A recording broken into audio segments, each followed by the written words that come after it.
ಚಳಿ ಇದ್ದರೂ ಬಂದುಬಿಟ್ಟಿದ್ದೀರಲ್ಲ ನ್ಯೂಸ್ ಸಲುವಾಗಿ. ಹೇಳಿ. ಇಲ್ಲ, ಬೆಳಗಾಂನಲ್ಲಿ ನಮ್ಮ AICCಯ ಕಾರ್ಯಕ್ರಮ ಇದೆ. ಗಾಂಧಿ ಬೆಳಗಾಮಿಗೆ ಬಂದು AICC ಸೆಷನ್ನಲ್ಲಿ ಪ್ರಥಮ ಬಾರಿಗೆ ಅಧ್ಯಕ್ಷರಾಗಿ 100 ವರ್ಷ ಕಳೀತಾ ಇದೆ. ಅದಕ್ಕಾಗಿ ಅದರ ಸೆಲೆಬ್ರೇಷನ್, ಶತಮಾನೋತ್ಸವದ ಕಾರ್ಯಕ್ರಮ, ಅದಕ್ಕಾಗಿ ಈಗ ಎಲ್ಲ ತಯಾರಿ ನಡೆದಿದೆ. ಹುಬ್ಬಳ್ಳಿಯಲ್ಲಿ ಒಂದು 3 ಪೊಲೀಸ್ ಸ್ಟೇಷನ್ಸನ್ನು ಉದ್ಘಾಟನೆ ಇದೆ, ಆ ಕಾರ್ಯಕ್ರಮಕ್ಕೆ ಬಂದಿದೆ. ಮತ್ತು ಬೆಳಗಾಂನಲ್ಲಿ ಇಲ್ಲಿಂದ ಬೆಳಗಾಂಗೆ ಪ್ರತಿ ದಿವಸ ಓಡಾಡಿಕೊಂಡು, ಯಾಕೆಂದರೆ ಅಲ್ಲಿ ಅಕಾಮಿಡೇಷನ್ನು ಎಲ್ಲ ನಮ್ಮ ಡೆಲಿಗೇಟ್ಸ್ಗೆ ಮಾಡಿದ್ದೇವೆ. ಹಾಗಾಗಿ ನಾನು ಇಲ್ಲೇ ಇದ್ದುಕೊಂಡು ಪ್ರತಿ ದಿವಸ ಇಲ್ಲಿಂದ ಓಡಾಡ್ತೇನೆ. ಎಲ್ಲರೂ ಬರ್ತಾರೆ, ಇಡೀ ಕಾಂಗ್ರೆಸ್ ಸಮುದಾಯ. ಶ್ರೀಮತಿ ಸೋನಿಯಾ ಗಾಂಧೀಜಿಯವರು, ರಾಹುಲ್ ಗಾಂಧೀಜಿ, ಆಮೇಲೆ ನಮ್ಮ ಅಧ್ಯಕ್ಷರಾಗಿರ್ತಕ್ಕಂಥ ಮಲ್ಲಿಕಾರ್ಜುನ್ ಖರ್ಗೆಜಿಯವರು ಮತ್ತು ಪ್ರಿಯಾಂಕಾ ಗಾಂಧಿಯವರು, ಇಡೀ ವರ್ಕಿಂಗ್ ಕಮಿಟಿ ಸದಸ್ಯರುಗಳೆಲ್ಲ ಬರ್ತಿದ್ದಾರೆ. ಇಡೀ ನಮ್ಮ PCC ಅಧ್ಯಕ್ಷರುಗಳು, ಎಲ್ಲ ರಾಜ್ಯದ PCC ಅಧ್ಯಕ್ಷರುಗಳು, CLP ನಾಯಕರುಗಳು, ಆಮೇಲೆ ಮೆಂಬರ್ ಆಫ್ ಪಾರ್ಲಿಮೆಂಟ್ಸ್, ನಮ್ಮ ಪಕ್ಷದ ಪಾರ್ಲಿಮೆಂಟ್ ಮೆಂಬರ್ಸು, AICC ಫಂಕ್ಷನರೀಸು, ಇಷ್ಟು ಜನ ಎಲ್ಲ ಭಾಗವಹಿಸ್ತಾರೆ.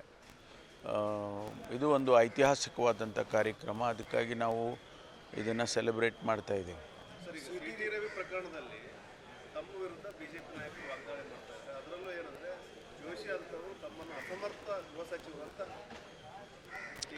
ಇಲ್ಲ, ಅವ್ರ ಪಾಪ ಅವರಿಗೆ ನನ್ನ ಸಾಮರ್ಥ್ಯ ಗೊತ್ತಿಲ್ಲ ಅವರಿಗೆ, ಅದಕ್ಕೆ ಅವ್ರು ಹಂಗೆ ಹೇಳಿದ್ದಾರೆ. ಈಗ ನಾನು ಅವರಿಗೆ ಅಸಮರ್ಥ ಕೇಂದ್ರ ಸಚಿವರು ಅಂತ ಹೇಳಿಬಿಟ್ರೆ ಅದು ಎಷ್ಟು ಸಮಂಜಸವಾಗಿರುತ್ತೆ ಅನ್ನೋದನ್ನು ಅರ್ಥ ಮಾಡ್ಕೋಬೇಕು ಅವರು.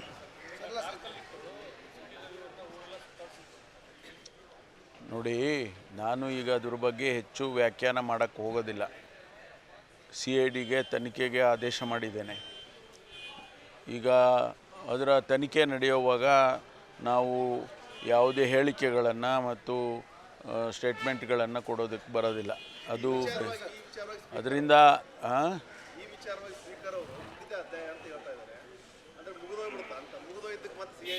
ಇಲ್ಲ, ನಮ್ಮ ಪೊಲೀಸ್ನವ್ರ ಕೆಲಸ ನಾವು ಮಾಡಬೇಕಾದ ನಮ್ಮ ಕರ್ತವ್ಯ ಇದೆ. ಸ್ಪೀಕರ್ ಅವರು ಅವ್ರ ಕೆಲಸ ಅವ್ರು ಮಾಡ್ತಾರೆ.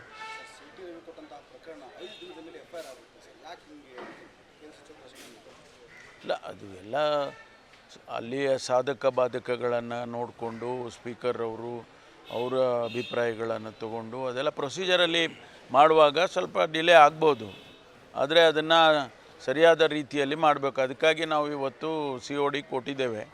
ತನಿಖೆ ಮಾಡಿ ಅದರಲ್ಲಿ ಏನಿದೆ, ಏನು ಸತ್ಯಾಸತ್ಯತೆಯನ್ನು ನೋಡಬೇಕಲ್ಲ. ಕೆಲವರು ಹೇಳ್ತಾರೆ ಈಗ ಅವ್ರು ಹೇಳಿದ್ದಾರೆ, ನಾನು ಆ ರೀತಿ ಹೇಳಲೇ ಇಲ್ಲ ಅಂತ ಹೇಳಿದ್ದಾರೆ ರವಿ ಅವರು.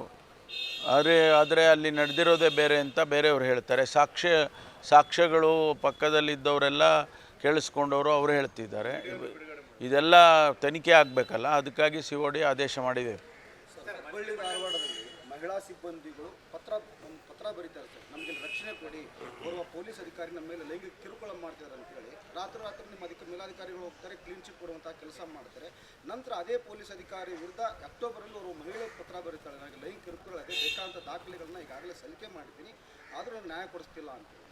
ಅದನ್ನು ನಾನು ಕಮಿಷನರ್ಗೆ ಮತ್ತು ಹಿರಿಯ ಅಧಿಕಾರಿಗಳಿಗೆ ಅವ್ರ ಹತ್ರ ವರದಿ ತಗೊಳ್ತೀನಿ. ಅದ್ರ ಬಗ್ಗೆ ಏನು ನಡೆದಿದೆ ಅಂಥೇಳಿ ವಿಚಾರ ಮಾಡ್ತೇನೆ. ಒಂದು ವೇಳೆ ಅದು ಸತ್ಯ ಕಂಡು ಬಂದರೆ ಅವ್ರ ಮೇಲೆ ಕ್ರಮ ತಗೊಳ್ಳೋಣ. ಅವರೇ ಹೇಳ್ತಾರೆ ಸರ್, ಏನು ತಪ್ಪಾಗಿಲ್ಲ, ಯಾವುದೇ ರೀತಿಯ ಇಲ್ಲಿ ಏನೂ ಆಗಿಲ್ಲ ಅಂತ ಹೇಳ್ತಾರೆ. ಮತ್ತು ರೂಲ್ ನಂಬರ್ಸ್ ಅವರೇ ಕೊಟ್ಟು ಬರ್ತಾರೆ ಸರ್, ತಪ್ಪಾಗಿಲ್ಲ. ಅದೇ ವಿಚಾರ ಮಾಡ್ತೀನಿ. ನೀವು ಹೇಳಿದ್ದು ಒಳ್ಳೆಯದಾಗಿದೆ, ವಿಚಾರ ಮಾಡೋಣ.